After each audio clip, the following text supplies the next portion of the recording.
એ વ્યવહાર અભૂતાર્થ ને અસત્યાર્થ છે. કેમ કે 56 ગાથામાં કહ્યું કે વ્યવહાર અભૂતાર્થ ને અસત્યાર્થ છે, તું એનો નિષેધ કરજે. કેમ કે વ્યવહારને બીજાના ભાવને બીજાનો કહે છે. હવે બીજાના ભાવને બીજાનો કહે છે માટે નિષેધ કરવા યોગ છે. એ બીજાના ભાવને બીજાનું શું કહે છે કે જણાય છે તને તારું જ્ઞાન, અને વ્યવહારને શું કહે છે કે પર જણાય છે, રાગ જણાય છે, ભીત જણાય છે, ઘડિયાળ જણાય છે, ટેપ રેકોર્ડ જણાય છે. ઈ કોણ કે છે કે વ્યવહાર નહીં? વ્યવહાર નહીં એમ જ ખોટી જ બોલે, ખોટું બોલે. ગોબેલ છે ઈ. ડોક્ટર ગોબેલ જર્મનીમાં થઈ ગયો. વ્યવહાર નહીં નો ધર્મ જ છે કે જ્ઞેયો જણાયા કરે છે સમયે સમયે જ્ઞાનમાં. કેમ કે જ્ઞેયોનો ધર્મ જણાવવાનો ને જ્ઞાનનો ધર્મ જાણવાનો એમ. હવે વ્યવહાર નહીં એમ કે છે કે જ્ઞેયો જણાય છે, નિશ્ચય નહીં એમ કે છે, અને પ્રતિપક્ષ નિશ્ચય નહીં એમ કે છે જ્ઞાન જણાય છે અને જ્ઞેય જણાતું નથી એમ. જરા આગળ, જ્ઞાન જણાય છે એમ નહીં, જ્ઞાન જણાય છે અને જ્ઞેય જણાતું નથી એ નિષેધ કરે છે. આ 56 ગાથામાં પાઠ છે અમારે અહીંયા બેન ને ત્યાં ચાલ્યું હતું, એ રેકર્ડ ઉતરી ગઈ છે, સાંભળી લેજો મંજુબેન. 11મી ગાથામાં એમ કહ્યું કે વ્યવહાર સગળો અભૂતાર્થ ને અસત્યાર્થ છે, તેથી વ્યવહારનો આશ્રય છોડવા યોગ છે, અને ભૂતાર્થનો આશ્રય કરશો તો સમ્યક દર્શન થશે. હવે વ્યવહાર અસત્યાર્થ ને અભૂતાર્થ કયો? અસત્યાર્થ એટલે વિદ્વાનો અસત્યાર્થ કહે, એ વિદ્વતાની ભાષા છે, શિક્ષિત. સમજી ગયા? અને ટોડરમલજી સાહેબ અરે રાજમલજી સાહેબે એમ કહ્યું કે વ્યવહાર નહીં, જૂઠો છે. જૂઠો શબ્દ, જૂઠો જૂઠો વ્યવહાર. હવે એ વ્યવહાર નહીં જૂઠો છે એનું કારણ શું? કે જણાય છે પ્રત્યેક આત્માને, આટલા બધા બેઠા છે ને એને બધાને જણાય છે જ્ઞાન, અને ભાષે છે કે લાલુભાઈ જણાય છે, એ અજ્ઞાન છે.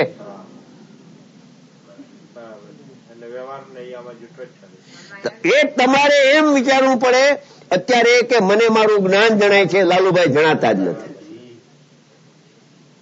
એટલો બધો તમે જયારે વ્યવહારનો નિષેધ કરશો ત્યારે તો નિશ્ચયના હજી પક્ષમાં આવશો. પક્ષમાં આવીને પછી પક્ષાતિક્રાંત થવાય. આ છે ને એ અનુભવની કળાની વાત છે. પછી અનુભવ થયા પછી આત્માએ જણાય અને ભલે પર પદાર્થ જણાય, પણ એને જ્ઞેય જ્ઞાયકનો સંકર દોષ નહીં થાય. અહીંયા તો ઇન્દ્રિય જ્ઞાન પહેલા જીતવાની વાત છે. ઇન્દ્રિય જ્ઞાન જીતી અને આત્માનો અનુભવ કરો અને પછી પર પદાર્થ જણાય તો એને વ્યવહાર કહેવાય.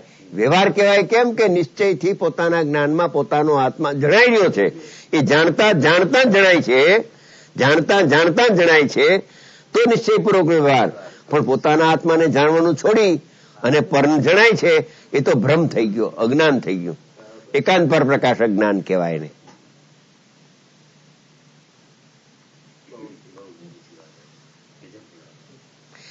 જો ભાઈ સમ્યક દર્શન પ્રગટ થવામાં બે ચીજ બાધક છે જીવને. એક આત્માનો સ્વભાવ જ્ઞાયક હોવાથી કેવળ જ્ઞાતા છે અને છતાં પોતે પોતાને કરતા માને છે. એ મોટામાં મોટી ભૂલ, પેલી મોટામાં મોટી ભૂલ તો એ છે. અને કોક જીવ આગમથી, યુક્તિથી, ન્યાયથી, અનુમાનથી એને છોડ્યું અનુભવ પેલા કે નહીં હું તો જાણનાર છું, કરનાર નહીં, તો રાગાદીનો ને પરનો કરનાર નથી પણ પરનો જાણનાર છું, તો એનું એરિયું અટકવાનું ઠેકાણું, એ અટકવાનું ઠેકાણું છે. ઓલું અટકવાનું ઠેકાણું પેલું નંબર 1, અને નંબર 1 માંથી જો આવીને અંદરમાં બીજા આવ્યો તો જાણવામાં તો એ હાજ પાડે કે જાણવું તો સ્વભાવ છે, કરવું સ્વભાવ નથી. આ ચશ્મા છે એને આગા પાછા ન કરી શકું, પણ ચશ્માને ચશ્મા જરૂર જાણું, જેમ છે એમ જાણું ને પાછો એમ. આ કઈ કેસેટ નથી, આ તો ચશ્મા છે. ચશ્માને ચશ્મા રૂપ, કેસેટ ને કેસેટ રૂપ જાણું, તો જાણવું તો મારો સ્વભાવ છે. કેટલું મોટું પાપ થઈ ગયું. સવાલ આવે ને કે તું કોને જાણો, તો કે પોતાને. હવે એ આનો નિષેધ કરવો પડશે કે ચશ્મા જણાતા નથી. ચશ્મા જણાતા છેતરાય આ છેતર તમને હું કહું મોટા ભલભલા આમાં ભૂલ ખાઈ ગયા, થાપ ખાઈ ગયા, અટાણે ગોથા ખાધા ને ખોદા ખાઈ ગયા. અરીસા ઉપરથી તરત જ સમજાઈ જાય બેન. અરીસો જણાય છે કે મોટર જણાય છે? 331 ગાથામાં બધું અરીસાનો નોનો કેરીનું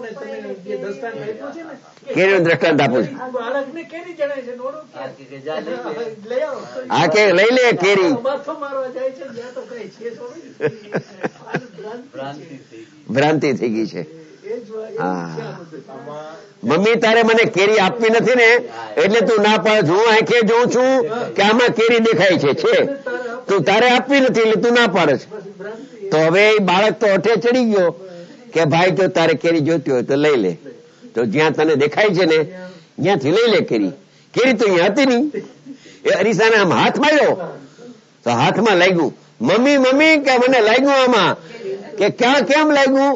કે કેરી તો હાથમાં આવી નહીં. તો કેરી અહીંયા હોય તો હાથમાં આવે ને, ત્યાં તો અરીસો છે. તને ભ્રાંતિ હતી.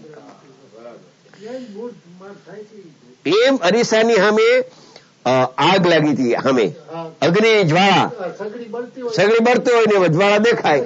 ત્યાં બાળક નિશાળેથી આવ્યો કે મમ્મી મમ્મી કે ઠાર ઠાર જેટલી આગ લાગી કે આપણે ઘરમાં આગ લાગી, અરીસો હળગે છે. તો એ તો નિરાતે ટાઢે કરે છે કે બેટા અરીસો ઠંડો છે, અરીસો હળતો નથી. અરે તું ટાઢે કોઠે વાત કરે, જલ્દી દોડ. તો કે તું એમ કર, તું તારાથી ડબલું લઈ કે ટમલર લઈને પાણી છાંટ, પછી હું આવું. તો મીંડી પાણી છાંટો છોકરો. ત્યાં ઠરે ક્યાંથી? ઠરે ક્યાંથી? હોય તો આગ અહીંયા હોય તો ઠરે.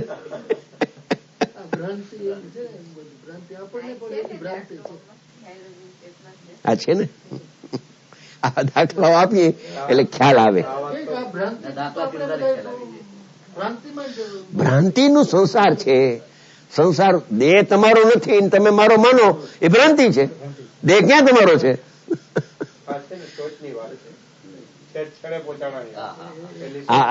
આજની વાત જે છે ને એ મને કાલથી વિચાર આવ્યો હતો કે 31 ગાથા બહુ મહત્વની છે. મંજુબેને માગી હતી ત્યાં ઘેરે, પણ મહત્વની ગાથા છે. સમજી ગયા? આ અનુભવમાં બાધક થાય છે. હું પરને જાણું છું એવો અભિપ્રાય, એનો અભિપ્રાય છે. એ ઇન્દ્રિય જ્ઞાન જીવતું રહે છે. ઇન્દ્રિય જ્ઞાન જીતાતું નથી. ઇન્દ્રિય જ્ઞાન તો જીવતું રાખ્યું અને આત્માનો અનુભવ ક્યાંથી થાય? રોકાણ. હા, જો દ્રવ્યથી પર્યાય ભિન્ન છે. દ્રવ્ય સ્વભાવ છે આત્માનો, ધ્રુવ સ્વભાવ, અને ઉત્પાદ જે પર્યાય થાય છે એ પર્યાય માત્રથી આત્મા ભિન્ન છે. આપણે 38 ગાથામાં આવ્યું હતું કે 9 તત્વથી અત્યંત આત્મા જુદો હોવાને કારણે આત્મા શુદ્ધ છે. 9 તત્વમાં મિથ્યા દર્શન આવી ગયું, પછી સમ્યક દર્શન થાય તો એ આવે, કેવળ જ્ઞાન આવે. પર્યાય માત્રથી આત્મા જુદો છે. એવો શુદ્ધ આત્મા દ્રષ્ટિનો વિષય છે. હવે જે શ્રદ્ધાનો વિષય, દ્રષ્ટિનો વિષય શુદ્ધ આત્મા પરિણામ માત્રથી ભિન્ન છે, પરિણામ માત્રથી રહિત છે. હવે જયારે એવા શુદ્ધાત્માનું અવલંબન જીવ કરે છે ત્યારે એ પરિણામ આત્માની સન્મુખ થાય છે. બરાબર છે? આત્માની સન્મુખ થઈને એને હું શુદ્ધ છું અથવા હું જ્ઞાયક છું, હું અભેદ છું એમ એના અનુભવમાં આવે છે. એટલે એને અનુસરીને આત્મા પ્રણમે છે. જેવો પોતાનો સ્વભાવ એને શ્રદ્ધા જ્ઞાનમાં લેતો, શ્રદ્ધા જ્ઞાન પ્રગટ કરતો એ રૂપે પ્રણમે છે. ત્યારે એ પરિણામ એ આત્માથી કથનચિત અભિન્ન છે. નિશ્ચયને એ પરિણામ ભિન્ન છે. પર્યાય નિશ્ચયથી પર્યાયથી રહિત આત્મા છે, અને વ્યવહાર નહીંથી જુઓ તો એ પર્યાયથી આત્મા સહિત છે. અનુભૂતિ તે આત્મા છે, જ્ઞાન તે આત્મા, ને આત્મા તે જ્ઞાન, શુદ્ધ જ્ઞાન તે આત્મા છે. આત્માથી એ પરિણામ જુદા નથી. એ કઈ અપેક્ષા? એ અંદરના ને અંદરમાં શુદ્ધ પર્યાયથી રહિત તે નિશ્ચય નહીં, અને શુદ્ધ પર્યાયથી સહિત અનન્યપણું તે વ્યવહાર. હવે આવો નિશ્ચય ને વ્યવહાર અનુભવના કાળમાં એક સમયમાં પ્રગટ થાય. રહિત છું એવું પણ જ્ઞાન થઈ ગયું, અને કથનચિત સહિત છું એવું પણ એને જ્ઞાન થઈ ગયું. એમાં કથનચિત રહિત અને કથનચિત સહિત એનું નામ શ્યાદવાદ છે. શ્યાદવાદ એટલે શ્યાદ એટલે કથનચિત. હવે જો અન્યમતી ક્યાં થાપ ખાધી કે કાં તો પરિણામથી સર્વથા રહિત માને, વેદાંત આદિ સર્વથા અપરિણામી કુટસ્થ, સમજી ગયા? તો એ તો અન્યમત થઈ ગયો, મિથ્યાત્વનો દોષ મોટો આવી ગયો. અને કોઈ જીવો તો પરિણામથી સર્વથા અભિન્ન માને આત્માને, સર્વથા અભિન્ન, સમજી ગયા? તો એ પણ આત્માને પામી ન શકે. કેમ કે પરિણામથી આત્માને સર્વથા અભિન્ન માને તો અનાદિકાળથી એને તો દશામાં મિથ્યાત્વના પરિણામ રાગદ્વેષ મોહના છે, અને એ પરિણામથી પોતાના આત્માને સર્વથા અભિન્ન માને, સર્વથા એકાકાર માને, તો કોના આશ્રય એ મોહને ટાળે? માટે કથનચિત ભિન્ન અને કથનચિત અભિન્ન એનું નામ શ્યાદવાદ છે.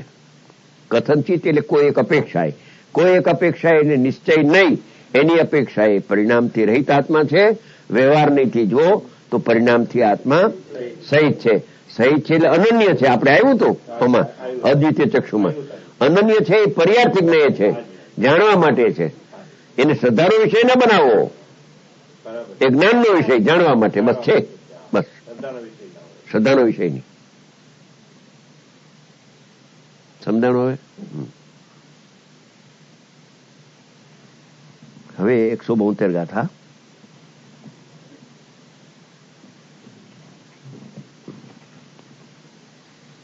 ઘાટ અને સોનું. સોનું કાયમીય છે અને એના ઘાટ અવારનવાર બદલે છે. તો એ જે સોનું છે, સોનું એને નિશ્ચયનીથી જોવામાં આવે તો એ પરિણામથી રહિત છે સોનું, અને વ્યવહારનીથી જોવામાં આવે તો એ પરિણામથી સોનું અનન્ય છે, સહિત પણ છે, રહિત પણ છે અને સહિત પણ છે. પ્રમાણ જ્ઞાનથી જોવામાં આવે તો સહિત ને રહિત બે સાચું છે. નહીંથી જોવામાં આવે તો નિશ્ચય નહીંથી જોવામાં આવે તો પરિણામથી રહિત દેખાય છે, અને વ્યવહાર નહીંથી જોવામાં આવે તો પરિણામથી સોનું સહિત છે. તે સમયે તે અનન્ય છે એમ જણાય છે. એમ એના 8 બોલ ચાલ્યા છે. ફરીથી ટૂંકાણમાં 8 બોલ લઈ લઈ શોર્ટમાં. નંબર 1, અલિંગ ગ્રહણ એવો શબ્દ છે મૂળમાં. એનો આચાર્ય ભગવાન એમ કે છે અલિંગ ગ્રહણ એટલે અલિંગ ગ્રાહ્ય. એમાંથી એના ઘણા અર્થો નીકળી શકે છે. તો એના 20 અર્થો પોતે કરે છે એક શબ્દમાં. કુંદકુંદ આચાર્ય ભગવાને એક શબ્દ મૂક્યો છે, અલિંગ ગ્રહણ એટલો શબ્દ છે. પણ એમાંથી અલિંગ ગ્રાહ્ય એટલે લિંગ વડે ગ્રાહ્ય ન થાય, જણાય નહીં. હવે લિંગ એટલે ચિહ્ન, એંધાણ, નિશાની. લિંગ એટલે નિશાની, એની એંધાણ. સાધન, એ સાધન નહીં. ઇન્દ્રિય જ્ઞાન વડે આત્મા જાણી શકાતો નથી. કેમ કે ઇન્દ્રિય જ્ઞાન એ લિંગ છે, એટલે સાધન આત્માનું નથી. આત્માને જાણવા માટે સાધન થઈ શકતું નથી. એમ કરીને સાધન, ચિહ્ન, એંધાણ, નિશાની એમ. હવે પેલો બોલ, ગ્રાહક એટલે જ્ઞાયક એટલે જ્ઞાતા. એવા જેને એટલે એવા જ્ઞાયક આત્માને લિંગો વડે એટલે કે ઇન્દ્રિયો વડે, લિંગો વડે એટલે ચિહ્ન વડે, સાધન વડે એટલે કે ઇન્દ્રિયો વડે ગ્રહણ એટલે જાણવું થતું નથી. તે અલિંગ ગ્રહણ છે. જો આમાં 31 ગાથા આવી ગઈ આખી કે ઇન્દ્રિય જ્ઞાન વડે પરને જાણવું થતું જ નથી. આવી ગઈ કે નહીં?